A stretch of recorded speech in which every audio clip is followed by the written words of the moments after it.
welcome back, YouTubers. As you can see right now, I'm AspieAnswersAll, and I'm all about basically creating mental health awareness versus basically also just talking about my conditions as well as just every other mental illnesses that I can come and address right now to you all, as well as basically just introducing you all to everyday topics or tips and advice along the way, as well as being a support person of advice, be your advocate, support person, whatever you may want to call me at this end of time.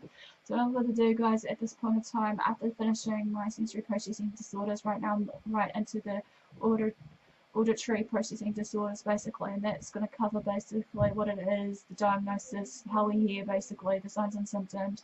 This is basically the causes if there's any and the like. So without further ado, hopefully thanks for watching for the ones that has been watching me from the word let go as well, just to get it out there as a word of thanks.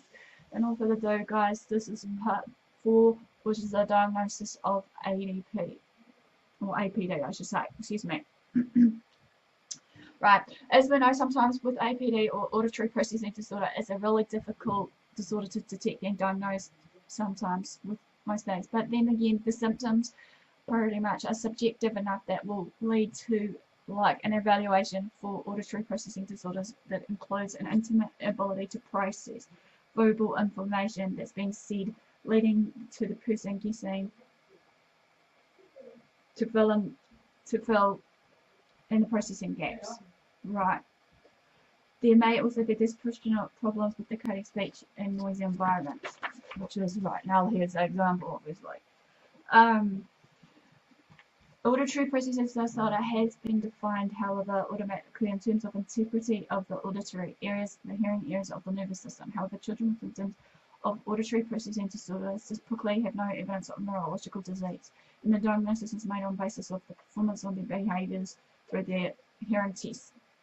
Auditory processing is what we do with what we hear, obviously, is termed as auditory processing. And in auditory processing disorder, however, there is a mismatch between peripheral hearing ability, which is typically normal, and the ability to interpret or discriminate sounds. Thus, in those with no signs of neurological impairment, auditory processing disorders is diagnosed on the basis of auditory tests. Experts attempting to define diagnostic criteria have to grapple with the problem that a child may do poorly on a hearing test for reasons other than poor auditory perception. For instance, failure could be due to the inattention, difficulty in coping with task demands, or limited language ability. So therefore what I'm saying here is sometimes auditory processing disorders can be, mistaken or be diagnosed under the jurisdiction of kids that has learning disabilities, be it ADHD and all these other ones that comes into play. However, others, however, have argued that the modality-specific approach is too narrow and that it would miss children who had genuine perceptual problems affecting both visual and auditory processing. The concern is that if verbal materials are used to test for auditory processing disorders, however, then children may fail because of limited language ability. An analogy may be drawn with trying to listen to sounds in a foreign language. It is much harder to distinguish between sounds or to remember a sequence of words in a language that you do not know well. The problem is not an auditory one, but rather due to the lack of expertise maybe in the language that is being spoken to, basically. This research undermines the validity of auditory processing disorder as a distinct entity in its own right and suggests that the use of the term disorder itself is unwarranted, like many other disorders that I've addressed to you all. In a recent review of such diagnostic issues, it was recommended that children with suspected auditory processing impairments receive a holistic psychometric assessment, including general intellectual ability, auditory memory, and attention, phonological processing, language, and literacy. The authors state that a clearer understanding on the relative contributions of perceptual and non-sensory, unimodal, and supramodal factors to performance on psychoacoustic tests may well be the key to unraveling the clinical presentation of these individuals with auditory processing disorders.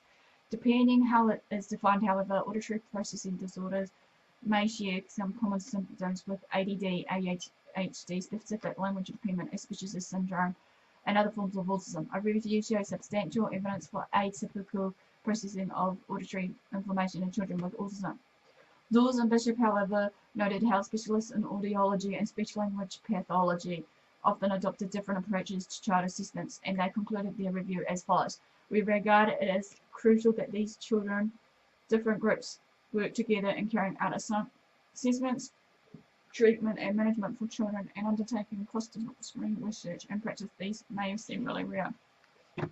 Well, pretty much that ends the third, fourth part of my series of basically the auditory processing disorders. Give me the thumbs up for the like and so on that you're engaging basically. Follow me on Twitter, Facebook, AspieAnswersAll. Feel free to private message me if the needs be, basically. Feel free also to basically, share my videos around to family and friends and whatever that you feel to, share. So in order further ado, love what you do what you love what you do, love yourself, love one another, be kind to yourself and one another. Until next time, thanks for watching, thanks for the support. I'll see you all again soon.